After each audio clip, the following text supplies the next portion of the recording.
తెలంగాణలో BJP పుంజుకుందా? BJP పుంజుకోవడం Kishan రెడ్డికి కలిసొస్తుందా? బండి సంజయ్ను అధ్యక్షుడిగా తొలగించిన తర్వాత బీజేపీ మైనస్ అయిందా? ఇప్పుడు బీఆర్ఎస్ ఎందుకు వెనకబడింది? బీఆర్ఎస్ వెనక్కి నెట్టి రెండవ స్థానంలోకి బీజేపీ వస్తుందా? Let's watch this story.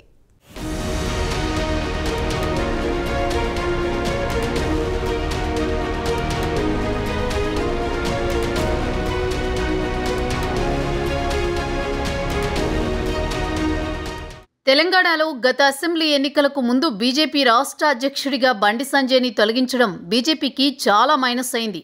అధికారంలోకి వస్తుందనుకున్న పార్టీ కేవలం 8 సీట్లకే పరిమితమైంది. బీజేపీ పెద్దలు దీనిని గమనించినా పెద్దగా పట్టించుకోలేదు. ప్రస్తుతం తెలంగాణ లోక్సభ బరిలో బీఆర్ఎస్ వెనుకబడ్డంతో బీజేపీ పుంజుకుంటోంది. బీఆర్ఎస్కు అన్ని వైపుల నుంచి దెబ్బలు తగులుతున్నాయి.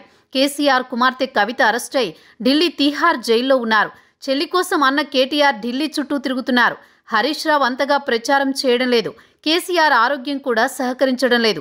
దీంతో బీజేపీ రెండవ స్థానంలోకి వచ్చినట్లు విశ్లేషకులు చెబుతున్నారు.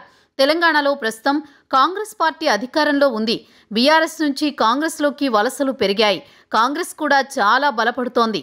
రాబోయే లోక్సభ ఎన్నికల్లో 14 సీట్లు ఇమ్మని సీఎం రేవంత్ రెడ్డి తెలంగాణ ఓటర్లను అడుగుతున్నారు. బీజేపీ మాత్రం 10 స్థానాలపై కన్నేసింది. ఇటీవల కాలంలో బీజేపీ దక్షిణాన దృష్టి పెట్టింది. బీఆర్ఎస్ దిక్కుతోచని స్థితిలోకి వెళ్లడం బీజేపీకి కలిసి వస్తుంది. మరోవైపు బీజేపీ పుంజుకోవడం కిషన్ రెడ్డికి కలిసి వస్తుంది.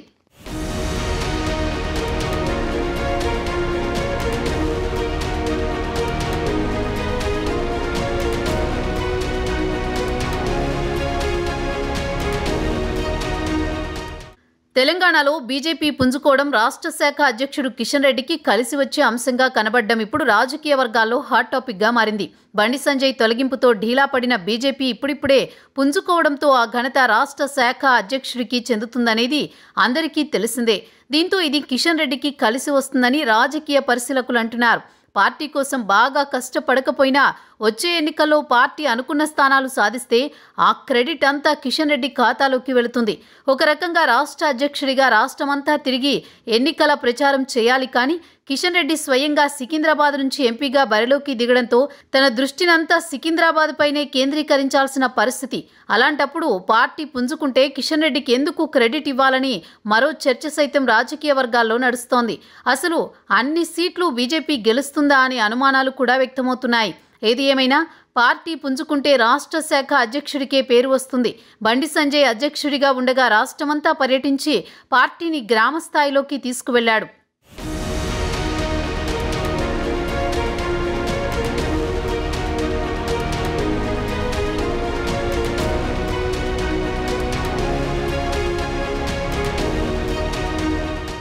రాష్ట్రంలో కాంగ్రెస్ అధికారంలో ఉండడంతో సీఎం రేవంత్ రెడ్డి కూడా సుడిగాలి పర్యటనలు చేస్తున్నారు.